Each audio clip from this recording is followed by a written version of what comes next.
Good morning, Malacañang Press Corps and guests from Kalayaan College. Welcome sa regular press briefing ni Presidential Spokesperson Harry Roque. Good morning, sir. Well, good morning. As you know, the President went to Maguindanao yesterday in a town hall style meeting to assure our Muslim brothers that he stands by his commitment to ensure the passage of the Bangsamoro Basic Law. Now, the President's message is very clear. It was a campaign promise, and it is a commitment from him as President that he will do all that is necessary to rectify what he described as the historical injustice committed against the Muslim population of Mindanao. The President emphasized that unlike the previous BBL, this BBL is all-inclusive. It had in mind the MILF, the MNLF, and even the LUMADs. You will note that the LUMADs protested the last version of the BBL under the past dispensation because it classified LUMADs as Bangsamoro as well. Now, the MILF managed to gather 1 million-strong individuals. Although I'm not in a position to actually say it was 1 million from the air because we arrived by chopper, you could see that all the streets leading to the venue of the town hall was filled with individuals. No? Also today, the President issued and signed Executive Order Number 47, which amends EO Number 82, institutionalizing the legacy of the 1986 EDSA People Power Revolution. No? Now, there's a need to further amend EO 82 to ensure an effective integration of the functions of the EDSA People Power Commission and the National Historical Commission of the Philippines. The chairman of the NHCP shall now serve as ex officio chairman of the EDSA People Power Commission. The National Historical Commission shall likewise assume the management of the People Power Monument and ensure its continued maintenance and upkeep. And finally, I'd like to rectify a statement that I issued yesterday. I was not sure when the 30-day period should be reckoned from, and this is the 30-day period within which the military should advise the President on whether or not to extend the declaration of martial law in Mindanao. I think regardless of the number of days or regardless of where we are in terms of the 1-month period, the reality is the armed forces of the Philippines will have to give the advice because, as you know, Congress will have to be consulted on any effort to extend martial law, and Congress will go on recess this December 15, if I'm not mistaken. So, of course, the palace knows when this congressional recess will take place, and options are either that the request for whatever may be given before they go on recess, or like in the previous time, they may have to be a special session called for this purpose. But again, I would like to clarify that I'm really not sure when the 30-day period will be reckoned with. So the relevant period to be reckoned with is when Congress goes on recess. I'm now ready to answer your questions. Question, Maricel Halili, TV5. Microphone, please. Hi, sir. Good morning. Sir, some senators were called to the call of President Duterte for a special session, saying that they have a lot of issues at hand, given that they have to pass the national budget, et cetera, et cetera. May we have your reaction to this? This is for what sir? special For the session? Bangsamoro Basic Law, sir. Well, he didn't say naman when he will actually call for the special session. He only emphasized that if need be, he will call Congress for a special session. He did not intend or he did not limit the time frame this year or the remaining part of December. In fact, the Bangsamoro bill is still at the committee level of the House. No? So we expect that we have time for Congress to discuss the BBL. Sir, when the President said that he'll be calling a special session if needed, is he referring to a joint special session? Well, you know, it does not matter because what is important only is that if they run out of time, a special session is required for Congress to meet as a body. It doesn't have to be a joint session. No? There's no requirement that it be a joint session, but a special session is required when Congress has run out of time because both houses of Congress must convene by way of special session if they are to approve bills. Sir, how soon do you expect the BBL to be passed? Because some senators are also saying that it is quite impossible to pass it within the year. I don't want to pressure Congress right now, but I think they have received the message that this is one of the top priorities of the administration. Thank you, sir. Follow-up, BBL, Joseph Morong. Sir, when the president said that there's only going to be one republic, no? How does this statement mean in relation to, number one, the title of the basic law? Because basic law for the Bangsamoro, basic law, no? That supposes a constitution, parang may ganong legal, number one. And number two, how does it relate to yung contiguous territory na feature ng BBL? Because before that was the fear na it's going to spread, and in terms of territory, baka masyadong malaki. Well, number one, when he says it will be one republic, there will still be only one political entity known as the Republic of the Philippines. However, the relationship of the proposed Bangsamoro entity will be with the Philippine government, we are not allowing any secession. We are not allowing the creation of a new state. It will have to be within the framework of the existing Republic of the Philippines, and that is what the president meant. No?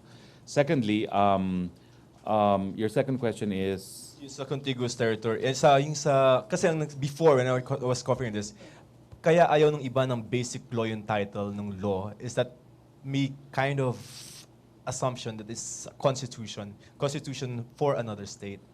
Well, I think the president is very clear on that. Whatever arrangement will be, it will be within the framework of one Republic of the Philippines, and we leave it to Congress for now, no, to determine the areas that will be covered by the Bangsamoro entity. I think that should be debated by Congress itself. As submitted, sir, to the House of Representatives, ano yung assessment ng Palace as far as that version is concerned?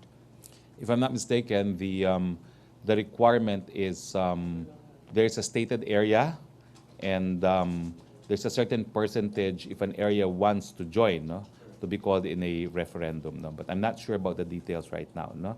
But as I said, we would not want to preclude Congress.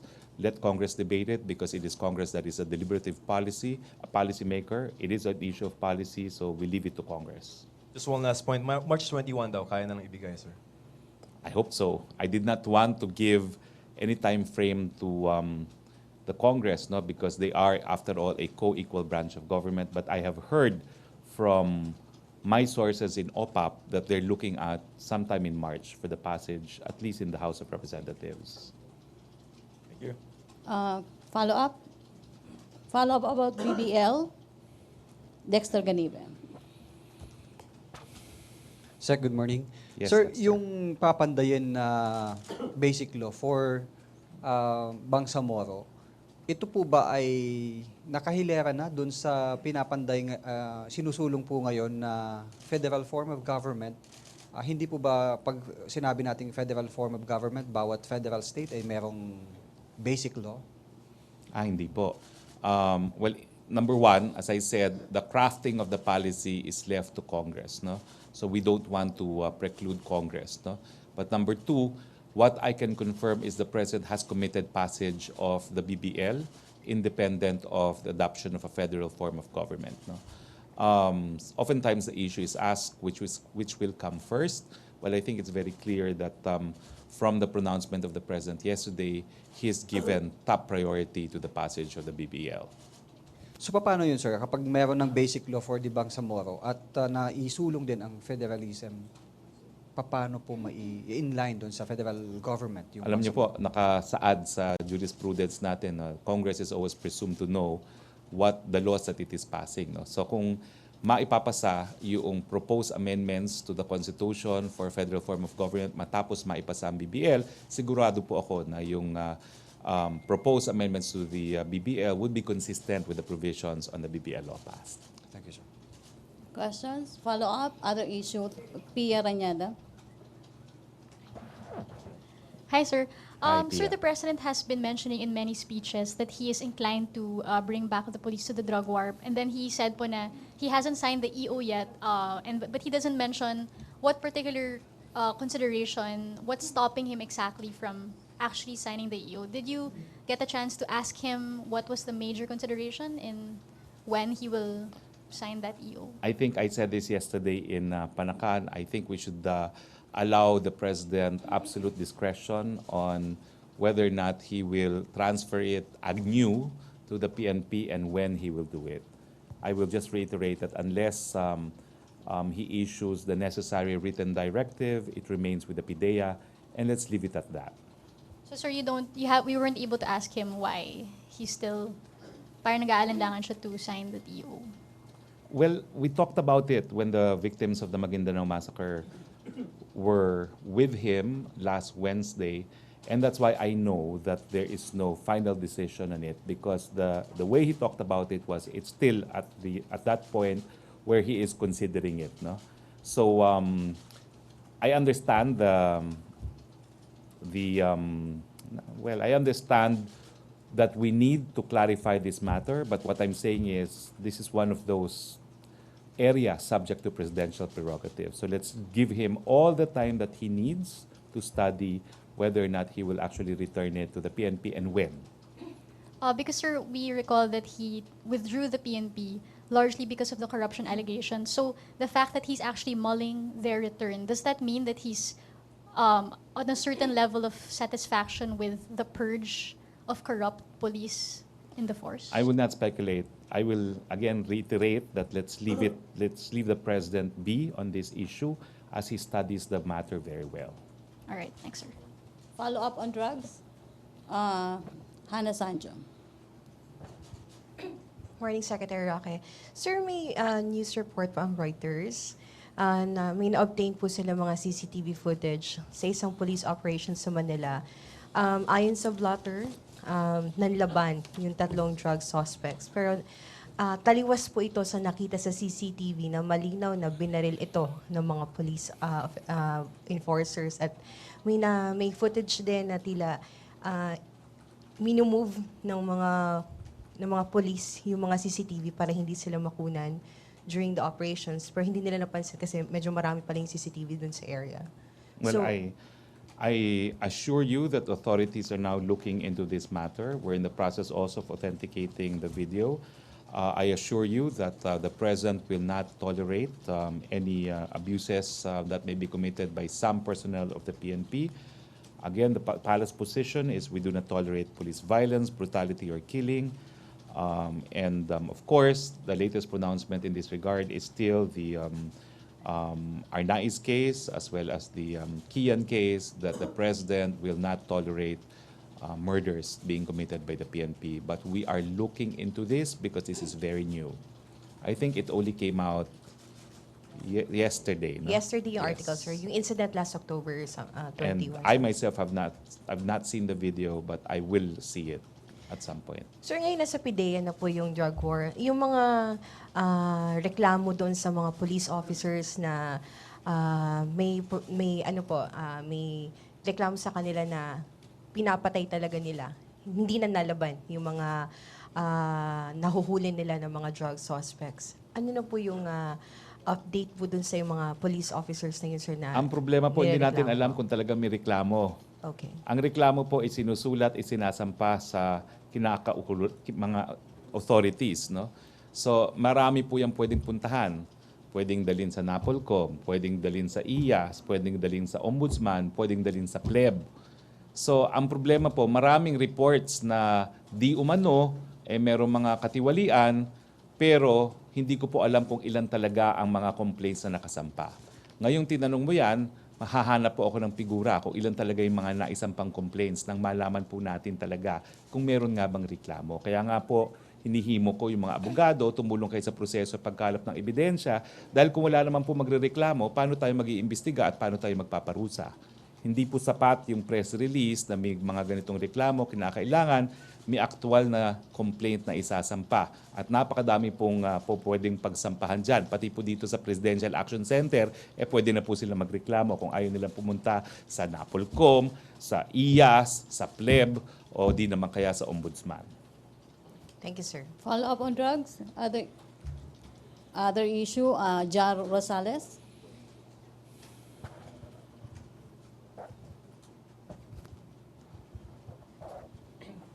Good day, spokes. Two questions lang po. First, MGB Director Wilfredo Moncano last week said it is difficult for some mining companies to stop paying the NPA revolutionary taxes.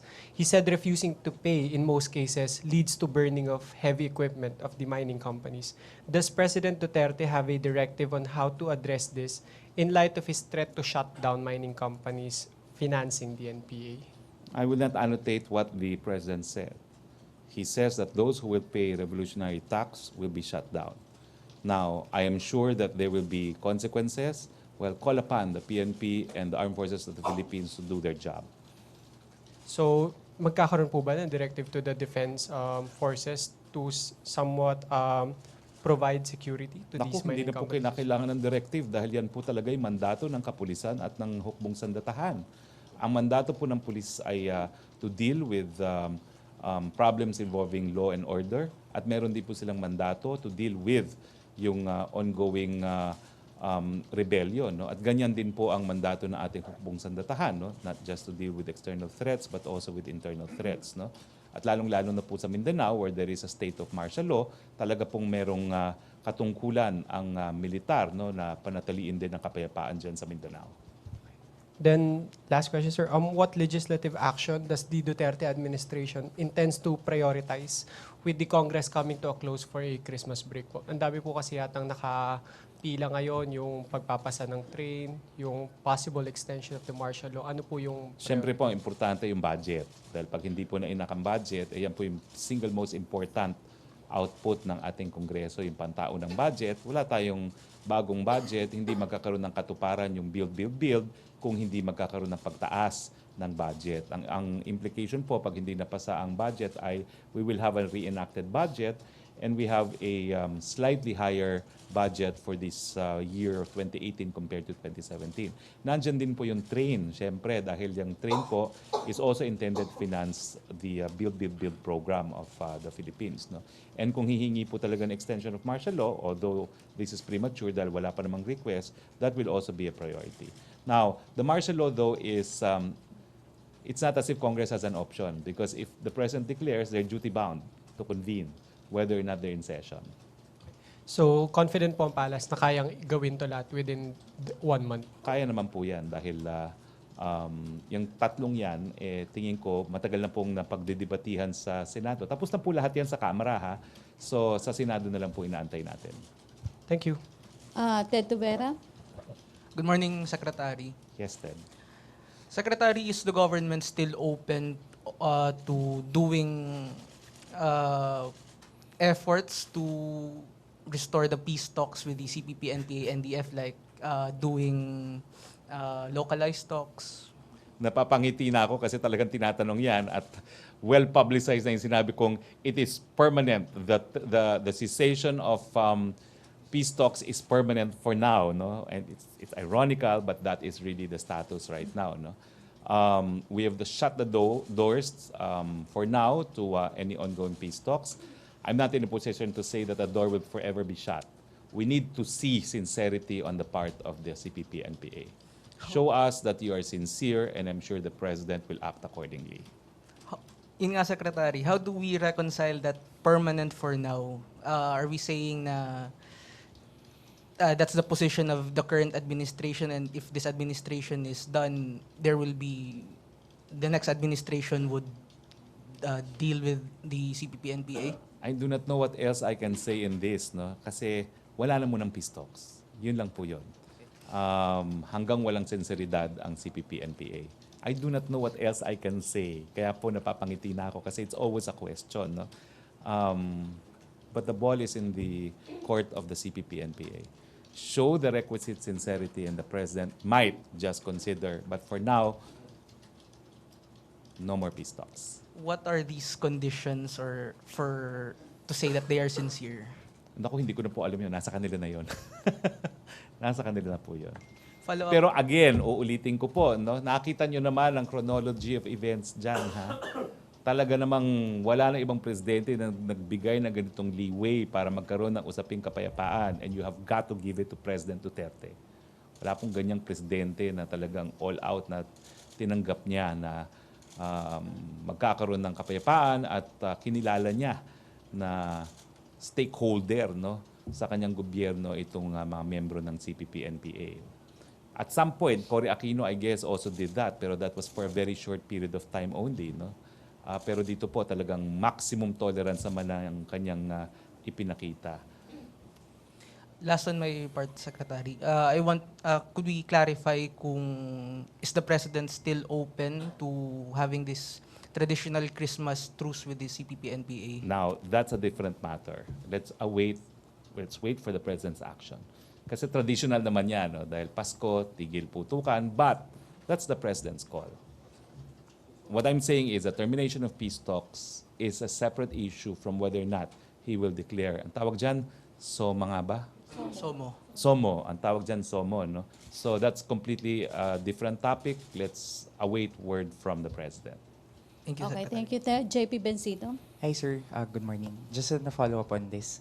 Sir, following the suspension of the peace talks, the NTF is still waiting for an official communication from the government.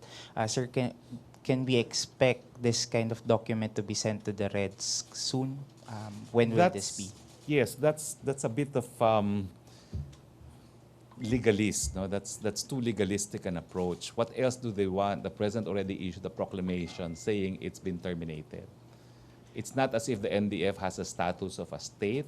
It's not as if we're dealing with a treaty entered into between state parties.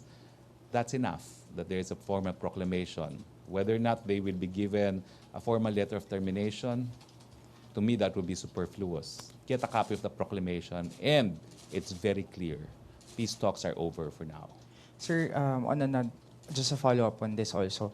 Sir, there is a agreement that was signed between the government negotiators and the NDF before. It's called the JASIG. It provides joint agreement on safety and immunity guarantees.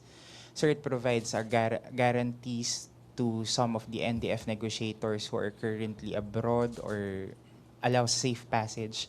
Sir, will the government continue to acknowledge or recognize these agreements that were signed between also with the NDF following the President's pronouncements? I think that's to facilitate the conduct of peace talks. But since there are no more peace talks, there's no imperative to recognize these JASICs. No? Sir- And again, I stress, no, the agreements, while signed, does not have the status of a treaty. And because it does not have a status of a treaty, the maxim of pacta sunt servanda finds no application. Sir, with that pronouncement of yours how do we expect an arrest of the negotiators who were currently out on bail just to proceed with the peace talks? When do we expect, will we instruct the Justice Department to do something about this? I will not in any way alter the words of the President. It was the President himself who said that he will now order the arrest of the term he used was the legal front of the CPP NPA. No? So that's the current policy.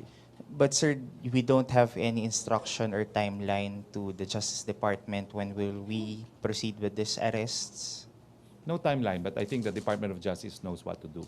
Because in many of these instances, it was actually government prosecutors that asked for the temporary release of some of these individuals. Thank you, sir. Okay, questions? Other issue?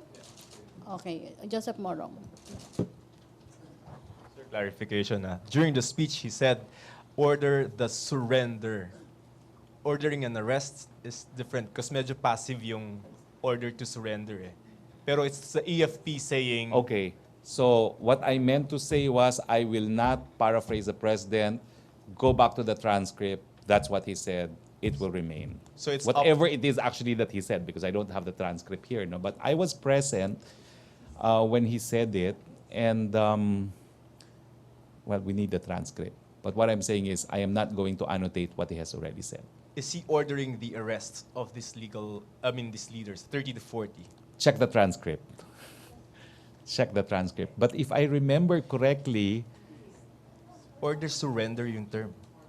I do not know, but we have to check the transcript. But the essence of what I understand is he can arrest them. Those who were released temporarily, who were previously subject of warrants of arrest, will be rearrested. correct? Those subject of warrant of arrest will be rearrested. Questions, MPC? Ano na? Use the microphone. Surrender or face punitive action. Yes. Pia Planyada. Hi, sir. Sir, there are rallies of supporters who want a revolutionary government on November 30. And in pictures of some organizers, there were government officials meeting with the organizers. So some in the public are confused. Is this a government-sanctioned event? What is the Malacañang's position on these events? These are individuals in the exercise of freedom of expression. So be it. So, sir, no government backing at all? No resources of the government I am will not be aware spent on of these? any government directive for anyone in the bureaucracy to join these rallies.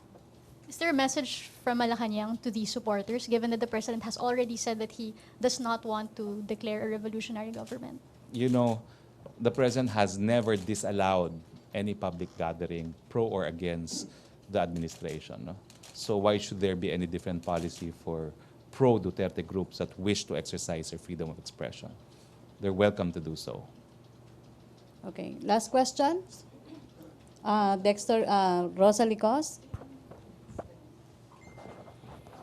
Hello po. Sir, meron na naman pong nationwide transport strike sa December 4 and 5, ang No to Jeepney Phase Out Coalition. So, inclined po bang Malacañang na mag-suspend ng classes? And ano po ang warning, reaction ng Malacañang sa napipinto na naman pong transport strike? Well, nung nakaraan po, isang grupo lang naman ang sumuporta sa transport strike. Kung nagdesisyon ng palasyo dati na kanselahan ng klase, kasi hindi pa siguro alam ng gobyerno kung ganong kalawak yung suporta at ayaw nilang magkaroon ng abirya ang ating mga mag-aaral. So ganyan po yung konteksto na naman na gagawa ng desisyon ng gobyerno, gagawin ng lahat para maprotektahan ang mananakay sa kahit anong abirya na magiging resulta ng transport strike. Having said that, I think the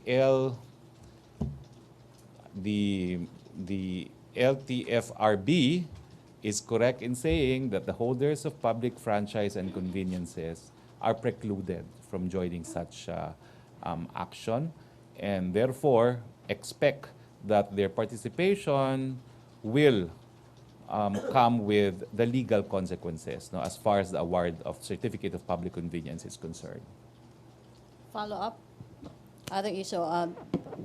Hi, sir, going back lang po dun sa Reuters report. Could we get more details po on which agency was asked to look into this matter, sir?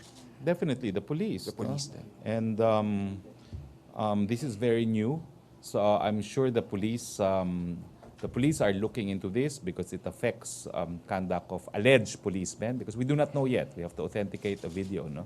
But the police is looking into it, and I do not know if the president will order other branches of government or agencies of government to do so.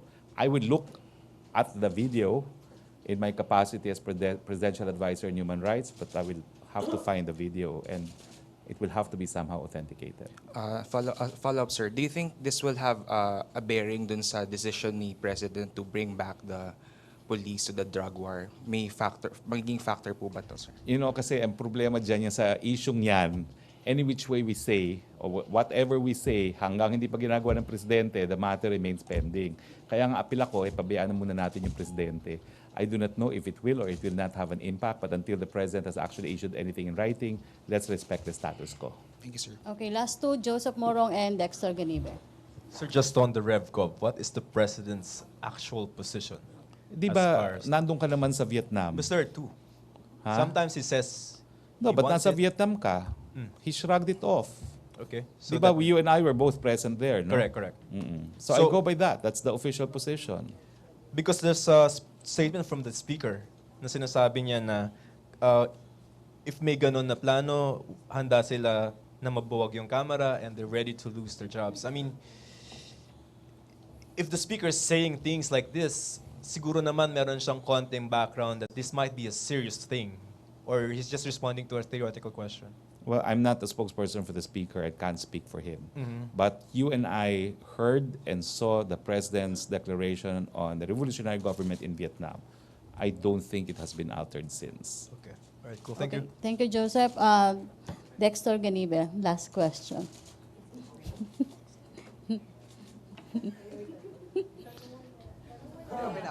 So tomorrow, we will go to Suwat, Pangasinan for the release of the Vietnamese fishermen. And on Friday, hindi pa na-announce yung Friday nila. No? So anyway, bahala na yung Friday. Let them announce. May trip na naman. There's another trip. No? Back to Mindanao. No? May Back to plane. Mindanao. But anyway, November 30 is just around the corner.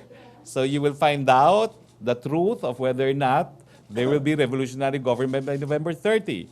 Members of the cabinet were assigned their respective assignments, given their respective assignments because it's commemoration, no, for the different heroes. I'm assigned to Caloocan, no, so I will be there at 4 p.m. on November 30. May special question daw po si Dexter Ganibe bago tayo For next week, ano yun? Off-cam na lang daw. Ano ba naman yung special question for next week? Napaka-premature. Okay, Our thank you. lives here are, on a daily basis. Pang year-end report daw yun, sir. Thank you, Presidential Spokesperson Harry Roque. Thank you, Malacañang Thank Press you. Corps and guests. Welcome, back to our main studio sa Radyo Pilipinas and PTV.